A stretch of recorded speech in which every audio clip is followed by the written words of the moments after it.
buka Google, ada tulisan saya di situ. Nanti Bapak, Ibu, Abang, Mas share ke teman-teman. Buka Google, tulis di situ Somad Morocco, SOMADMOROCCO, Somad Morocco, SOMADMOROCCO, Somad Morocco, spasi kredit, sudah? Enter.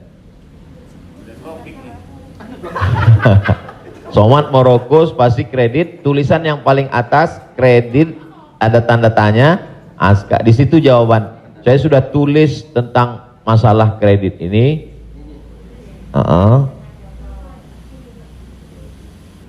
Di situ.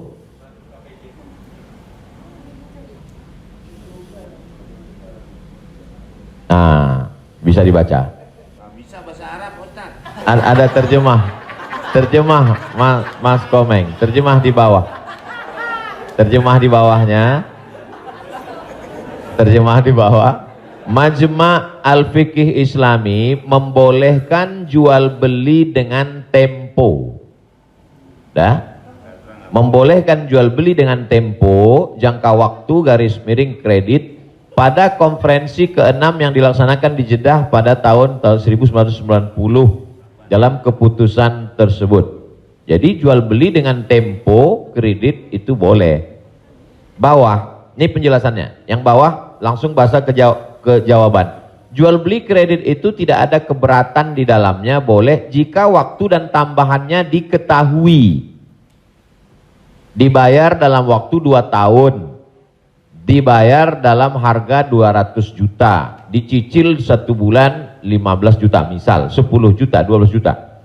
Meskipun harga kredit lebih mahal daripada kontan, karena penjual dan pembeli sama-sama mendapat manfaat. Penjual mendapat manfaat tambahan harga, dan pembeli mendapat manfaat tempo jangka waktu. Disebutkan dalam Sahih Al-Bukhari. Apakah di zaman Nabi ada kredit? Ada.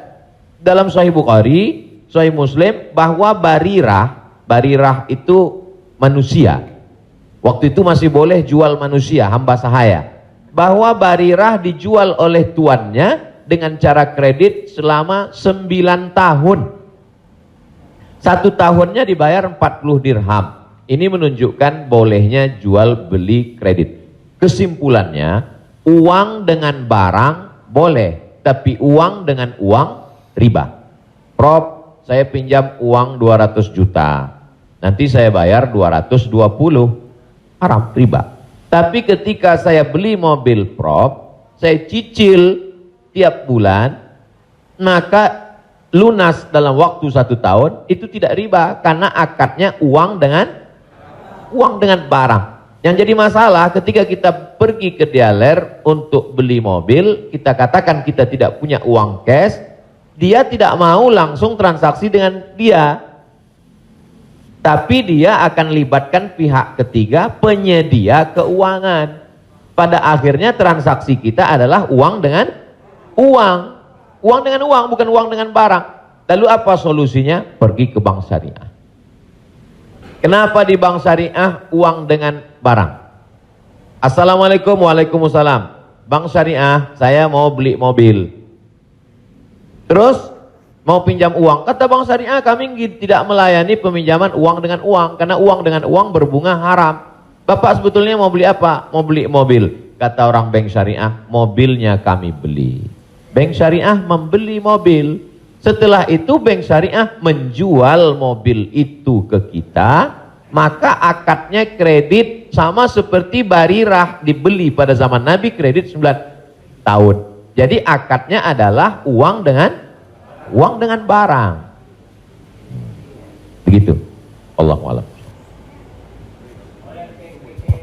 Ya alhamdulillah.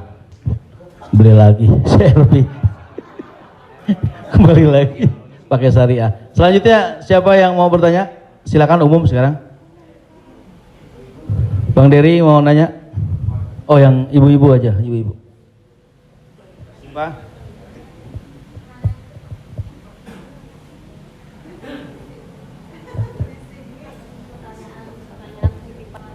Jadi Ustadz, mohon maaf Ustadz, tadi di garis bawahin lagi. Jadi artinya leasingnya yang nggak boleh ya Ustadz. Misalnya kita beli kepada dealer mobil, kita bercicil kepada yang punya dealernya boleh. Tapi kalau kita minta dari kayak sekarang banyak perusahaan-perusahaan leasing itu yang tidak boleh. Maksudnya itu Ustadz.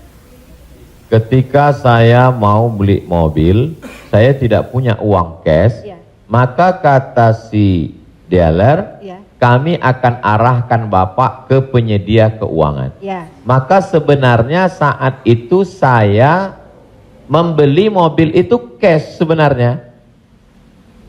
Karena dealer tidak mau dia barang ini tidak cash.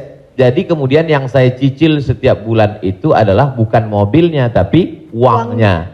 Maka saya terjebak pada Riba. rentenir, riba, bahasa kerennya leasing segala macam.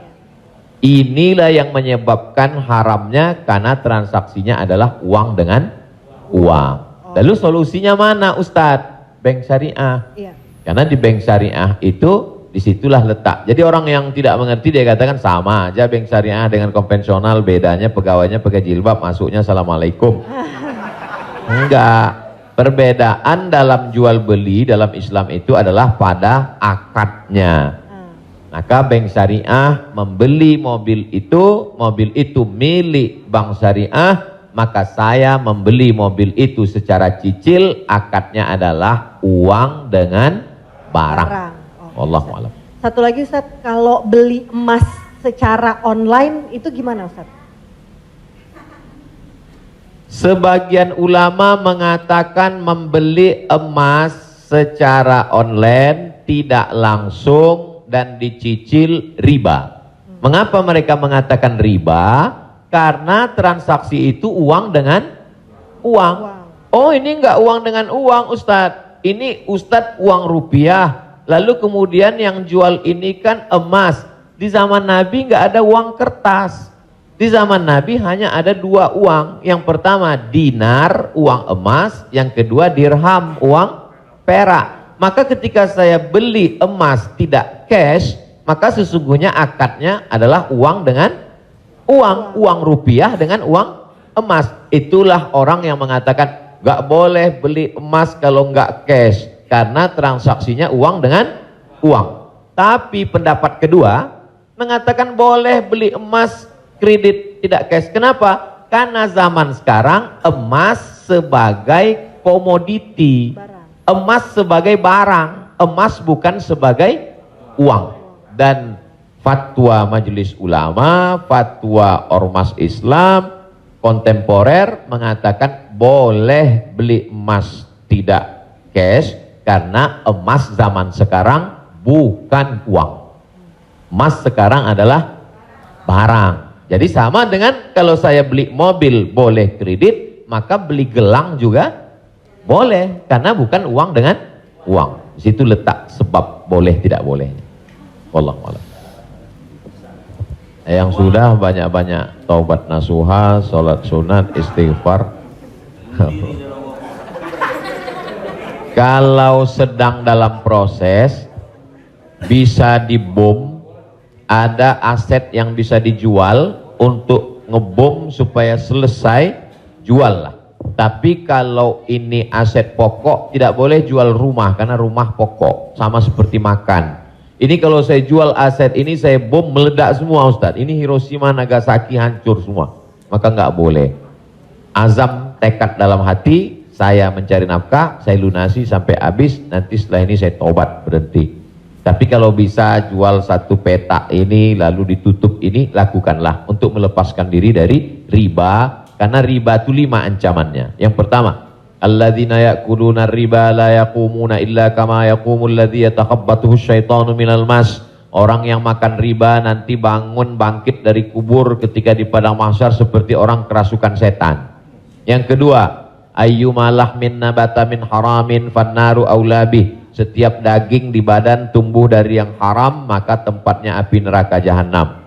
Yang ketiga, orang kalau dia makan haram, maka doanya tidak dikabulkan Allah. Mat'amuhu haram, makanannya haram. Mashrabuhu haram, minumannya haram. Malbasuhu haram, pakaiannya haram. wa ghuziya bil haram, dia diberi makanan haram, anna yustajabulah, apakah mungkin doanya dikabulkan Allah? Yang ketiga, yang keempat, nasiyatin kazibatin khati'ah, ubun-ubun, penipu, pembohong, pelaku dosa. Padahal yang berdosa itu tangan, yang berdosa itu mulut. Kenapa dikatakan ubun-ubun? Karena ternyata ada otak bagian depan yang selalu kita usap ketika sedang wudu.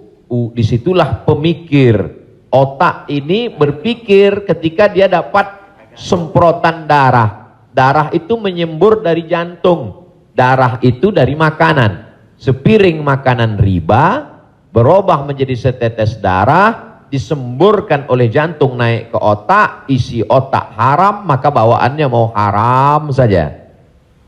Gara-gara riba.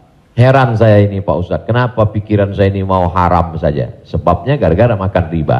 Yang terakhir, yang kelima adalah tidak ada keberkahan. Hidup ini yang kita cari berkahnya.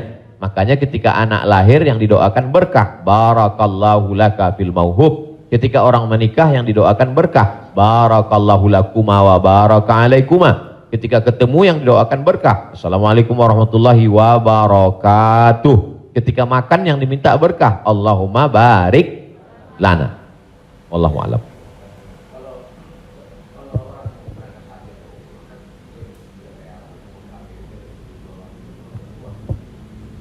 Transaksi uang dengan uang boleh dengan syarat yadan biadin, langsung cash. Maka ketika sampai di Makkah, saya keluarkan uang rupiah, saya katakan saya mau beli rial, langsung cash, boleh. Begitu juga membeli dolar. Saya sampai ke Maroko, saya beli dirham. Maka pemerintah Saudi Arabia tidak akan bisa mengizinkan buka money changer, uang, pertukaran uang ini kalau tidak ada fatwa dari ulama. Mereka amat sangat ketat. Jadi boleh tukar ini selama dia langsung dan cash di tempat itu, langsung jadi. Wallahu a'lam. Ustaz, saya Assalamualaikum. Ustaz, saya mau nanya Ustaz, berkaitan dengan kredit tadi, ada juga selain kredit namanya gadai Ustaz. Gadai, tahu gadai Ustaz ya? Kalau nggak tahu saya jelasin. Biasanya zaman sekarang gini Ustaz, orang punya kendaraan, kemudian karena nggak punya uang digadaikan mobilnya misalnya Ustaz, sama orang itu. Itu termasuk itu riba atau gimana? Kalau gadai seperti itu. Imam yang paling tua di antara imam yang 4 itu namanya Imam Hanafi. Meninggal tahun 150 Hijrah. Suatu ketika dia berdiri di depan rumah orang. Dia ada panas terik, dia berdiri di depan rumah orang. Padahal di depan rumah itu ada atapnya dan ada pohon kayu. Lalu orang bertanya kepada Imam Hanafi, Imam Hanafi, kenapa kamu tidak mau berlindung di bawah atap yang punya rumah itu? Dan kenapa kamu tidak mau berlindung di bawah pohon kayu? Kan lebih baik berlindung daripada kena panas. Apa kata dia? Saya meminjamkan uang pada orang ini dengan sistem gadai, maka saya tidak mau mengambil keuntungan dari dia. Ayyuma lahmin kullu qardin jarra naf'an fahuwa riba.